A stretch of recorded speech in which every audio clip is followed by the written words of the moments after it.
Hey y'all, it's Lippy with Gemini Homestead. This might be a lengthy video, but this was a video that a subscriber asked me to share. She wanted to know a complete meal that we eat. And I had to think about it, and I said, well, I eat everything that I share on our channel. But I think what the young lady meant after reading the full email is she wanted basically to know about a meal from front to ending. And that's what I'm gonna do. Now, it is 1:15. I'm running a little bit behind because we want to eat about 3 o'clock. This is a heavier meal for summertime. But hey, if you got AC, crank it down a little bit, it's all good. But we like to eat a little early when it's hot outside, we still have work to do, and we're gonna do a heavy meal. Now, if we were gonna do just a salad and something light, we would move our supper time till about 5:30 or 6, something like that. Cornbread. And I know you're asking, well, what do we make? Just corn? No, we're having cornbread, chicken cabbage. Yes, I said chicken cabbage. And we're having smothered squash. Simple, easy meal, doesn't break the bank. And y'all, it is so good. The first thing is you need to preheat that oven to 425. I hope you're watching, young lady. Preheat your oven to 425. Now, I'm making a pan of cornbread, meaning for 2 people. You can double this recipe to do a large skillet. But here's my little cast iron. Okay? It's going in the oven. The oven is preheated at 425. Now I'm going to drop you down. Okay, I think you can see pretty good right there. Pretty good. Remember, we just put that skillet in the oven. But to speed this up, in this bowl, I have 3/4 cup yellow cornmeal mix. Now you can use plain cornmeal. I'm using the mix. But it's 3/4 cup. It's a 1/2 cup of all-purpose flour in here. It's a pinch of salt and about a teaspoon of sugar. Now you can omit the sugar if you so choose. So it's 3/4 cup yellow cornmeal mix, a 1/2 cup of all-purpose flour, a pinch of salt, and about a teaspoon of sugar. And all I've done is get it well incorporated. Okay? Now I'm gonna make a well. To this well, I've got 1 beaten egg. And beat it up a little bit more. Because the trick to a good cornbread is not overworking it. Okay? Now, in this cup, can you see the separation there between oil and buttermilk? Why mess up 2 measuring cups? So I've got a 1/2 cup of buttermilk and a 1/4 cup of oil. This is not olive oil. This is not grapeseed oil. This is straight vegetable oil. Or you can use canola. And I'm just going to incorporate this very well. It's going to get very frothy on you. And then I'm going in. Okay? And I'm going to take my spoon. You do not need a whisk. If it's more comfortable to use a whisk, you can. But if you overwork your cornbread mix, it will get heavy on you, almost cakey. And you see how I'm running it around the bowl. You also see I've not turned that camera off either, because I want you to be able to see what I'm doing. Now, of course, I'll turn the camera off and reposition it when we get ready to move to the chicken and the cabbage. I'll get everything laid out. Okay, there you go. And that's how you want it. Okay, you see I did not overwork it. I kind of let it just kind of marry itself. There we go. It's got a few lumps, and that's okay. Now, let me show you another trick. All right, that's sitting there. We're going to get this skillet out. okay? It's a little warm, but to that skillet, I'm gonna add about 2 tablespoons of butter, okay? Now, this is gonna go back in the oven because I want it melted before we add the cornbread. About 2 minutes, y'all. Okay, we just took the skillet out of the oven. As you can see, that butter is nice and melted, and this is hot, and that's what you want. Then we're gonna come in with our mix. And I'm using a silicone spatula. That way I can get all of this goodie out of here, y'all. Okay? Now, I'm not going to use this to smooth it. I'm going to take this and I'm just going to lightly, let me do it over here. Can you see? I'm going to lightly rock this. The reason why I'm doing it, I'm getting it to settle. Now, it's going to go into the oven about, I don't know, 20 minutes. What you see here is just 3 chicken thighs. That's it. And this is where you can either use it on the bone, off the bone, with the skin, without the skin. And I've done it just diced.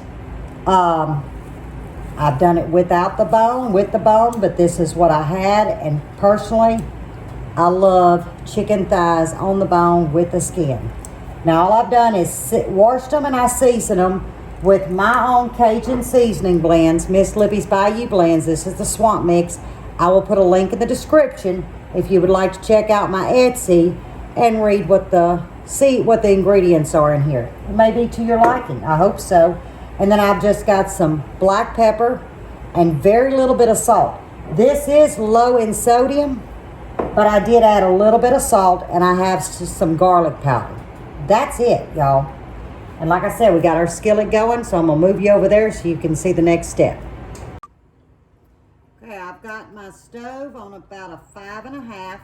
I'm putting in just a couple of tablespoons of cooking oil. Okay, you see it's getting hot. We're gonna go skin side down. You hear that sizzle? You notice I'm not starting it up on a very high heat.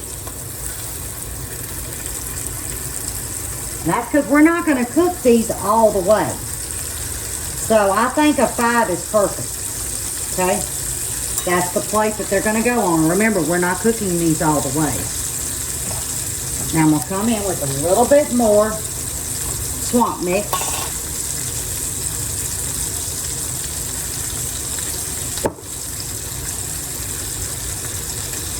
And again, you season to your taste.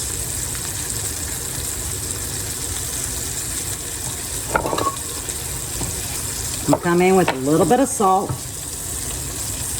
not much, but you gotta have flavor. And some black pepper.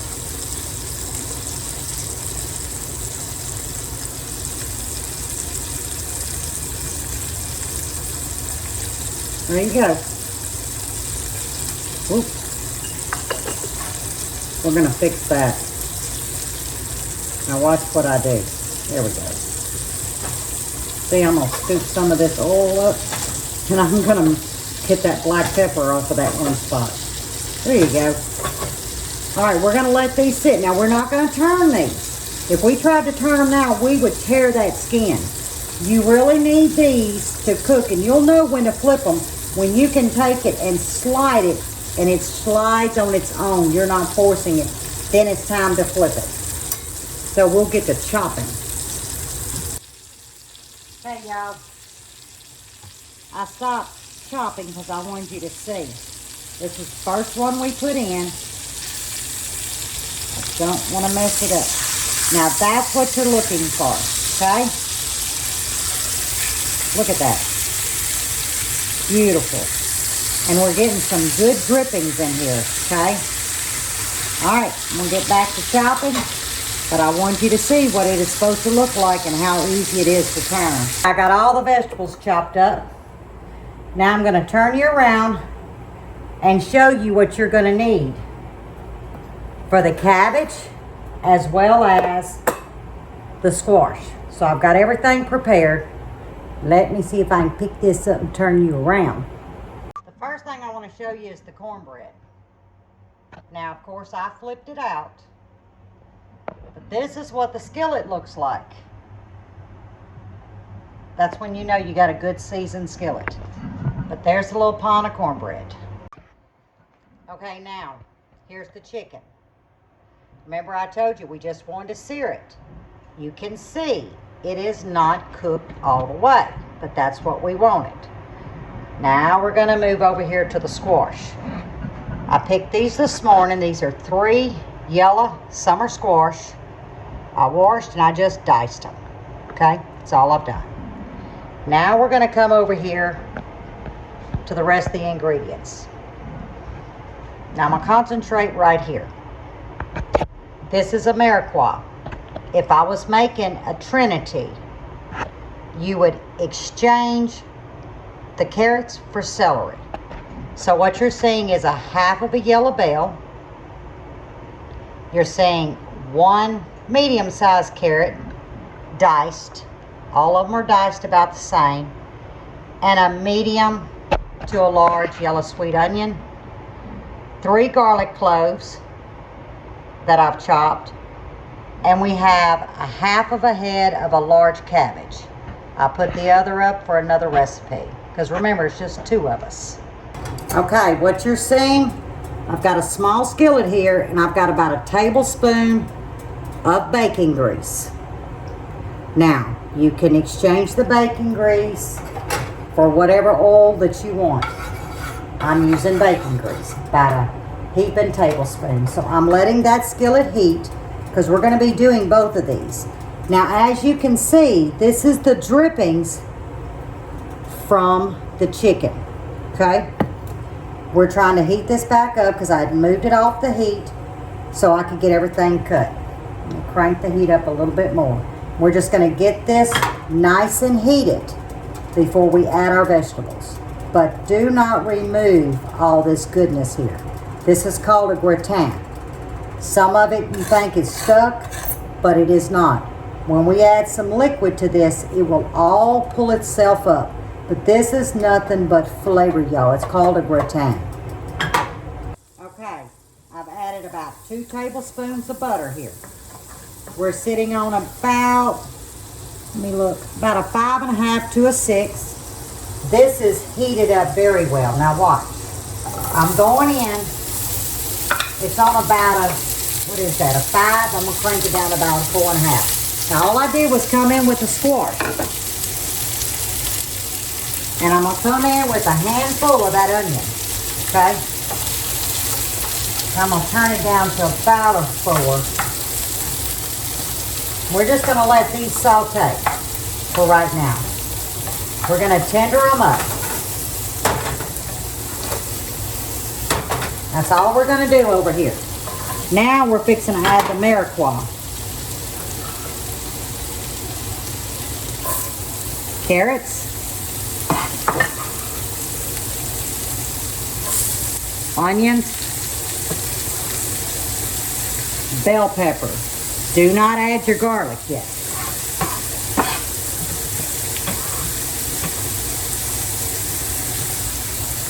Because if you added your garlic at this point, you would burn your garlic. Okay? Now, because I want these to actually sweat and break down more than caramelize, I'm going to come in with just a little bit of salt. I'm really not adding flavor, I'm just breaking it down to get them tender.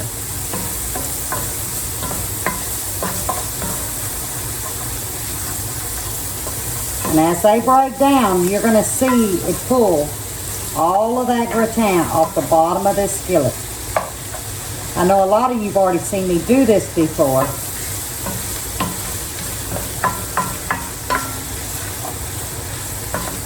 I hope you're watching, darling. Now look at that. See? See? Let me pull this away. I want y'all to see. See how clean that is? But we really want these tender. There we go. Now let's go over here and tend to our squash. We're basically doing the same thing, okay? But you see I'm not putting any salt or anything in this skillet. I'm wanting these to break down on their own. That was kind of a big piece. Let's see. Let me get a little knife. I'm going to cut that one.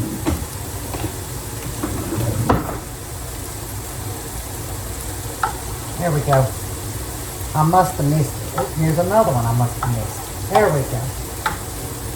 Alright, so all I'm going to do is saute these.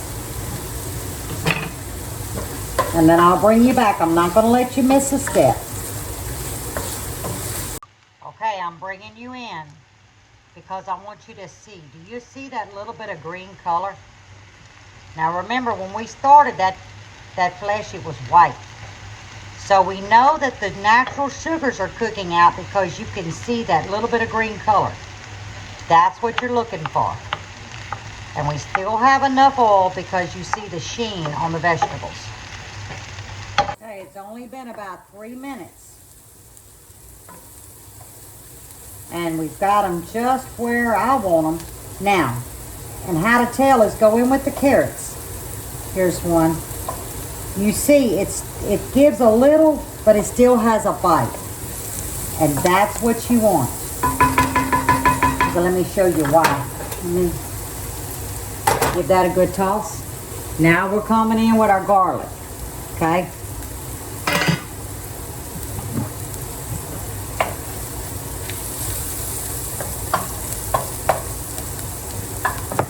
We're going to be using my tomato paste in a tube. That's flavor right there, y'all. Okay. Now, let me get all of this to the side. There's a reason for my madness. All right, we're going to come in with the cabbage that I just chopped julienne. And you're thinking, man, that's dry. But it's not. All right, we're going to turn this down. They're getting tender. That's what I wanted. We're going to put a lid on it and put it on low for right now. It'll be fine.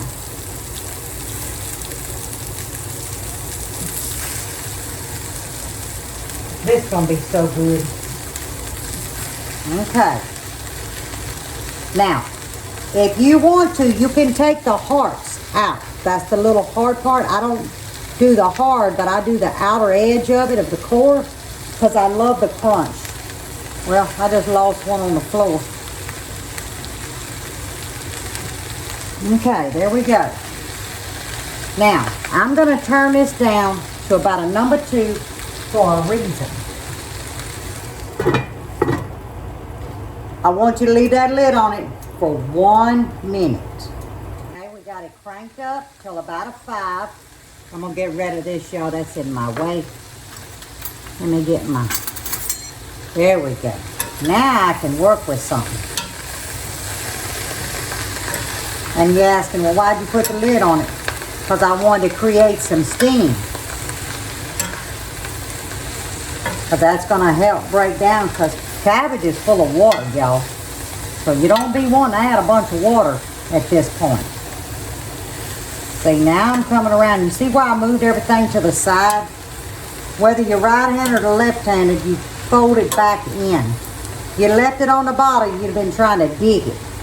So if you're trying to fold something, put your vegetables out to the outer side of your pot or your skillet, because it makes it so much easier when you're trying to fold it in. See? If y'all could smell this. Now, we're not done. No, no, no, no. We're not done. Oh, I don't want to lose this piece. No, no. All right, now, remember we cranked it back up. We're exactly a 5. Trying to go through each step. Okay. Now, this is where you're going to come in with some salt, okay?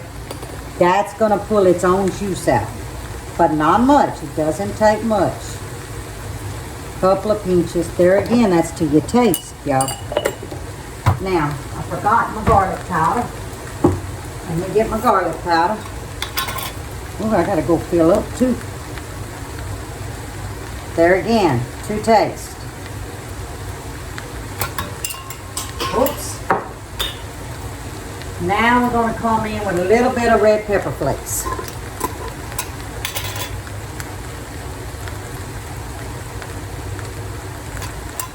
I couldn't cook cabbage without red pepper flakes. And we're gonna come in with a little black pepper. Because you don't want to taste a bunch of seasoning. You want to taste the food that you're eating. Okay? Now, let's get this folded in. Get everything happy, happy, happy. Good Lord. Okay. Where we need to be. Now you see I'm making a well. I'm going to come in with, that's that tomato paste. About a teaspoon. Okay? Teaspoon. Now I'm going to use my little chicken fork because it's small. Get out of there. And the reason why I'm just moving it around right here is I'm cooking that paste out. It's going to bring in the natural sugars in here. See? Look. Just keep doing that. Got me a little carrot in there, that's fine. You really want to do this a good 30 to 45 seconds. If you don't, you're not going to get to that flavor that you'll get to if you take your time and just do this. Alright. And now I'm just going to roll it in. Bring everything in within there. That's all I'm doing. Man. That little bit of tomato paste is going to take the bitter out. If you're not a big fan of cabbage, but you only tolerate, that's when you can come in now with a little pinch of sugar just to cut the more bitter. But that's what the carrots is for, and that's what that tomato paste is for. Okay. Now, I'm going to come in. Watch what I do. Remember the chicken thighs? We pour that drippings in there, and we're going to nestle these thighs up in here. Okay? Now, like I said, you could have, and it would have sped it up if you'd have had boneless, skinless chicken thighs. I don't miss none of that grease. I mean, well, I guess it is chicken grease, but it's juice. You could have come in and diced that up, browned it all the way through, and then went back to the steps. So I'm going to bring some of this cabbage in over that chicken. Y'all see where I'm going. Okay? Because we got to put a lid on it, y'all, and we got to steam it. We got to cook that chicken a good 15 minutes. Now, you don't really want to just forget about it. You need to come every few minutes and stir this around. That's all you're doing. But you see, we put a blanket on it. All right. We're going to turn it down to about a 3 and say good night. Stir it now. Ever so often. Okay, now we add our squash. Can you see how it's getting brown? We still haven't added anything. See those onions? But now we're fixing to add some salt and pepper and butter. Okay, I got my heat on low. I'm going to turn my heat back up to about a 5. Because I don't want them mushy. I want them to contain some texture. In the palm of my hand, I got some salt and black pepper and a little bit of garlic. Like I said, I'm almost out. Bam, there we go. Now let's get some butter.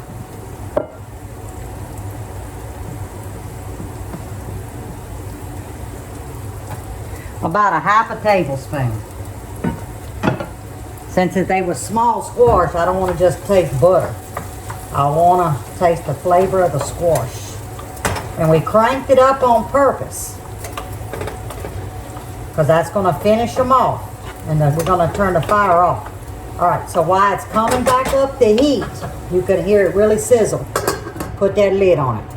Okay, we took the lid off to check it. Nothing's thickened. Look at that. Now I'll show you. We just pulled the squash off the stove. And when you see this, you'll know when it's ready. Okay, remember, we covered it after we put the butter in. But what do you notice? It took about a minute, y'all. There's no butter in there. You see? The vegetable absorbed it, pulled it off the stove. It's ready to go. But you see, there is no butter. It's all done absorbed in the vegetables. Okay, after 15 minutes, I pulled the cabbage off the chicken. We're sitting at between a 5 and a 6. I put the lid back on. I let it go another 5 minutes with the lid on, but I pulled the cabbage away. And we are cooked through and through. And we're ready to plate up, y'all. Now you see there's a piece of chicken missing. Look at that. Then we're gonna go over here. We got us some pepper sauce to put on our cabbage. We got some tomatoes out of the garden. Look inside that cornbread, y'all. That's perfect cornbread. And then, I don't know what happened to that skillet. Something got in it. Here's my plate, y'all. I called him in. Time to eat. Time to eat, y'all. But darling, I hope the video made sense to you. But here is your full meal. And this is exactly how Miss Lippy and Mr. Buddy eat. Some good groceries. Good groceries. But until next time, God bless.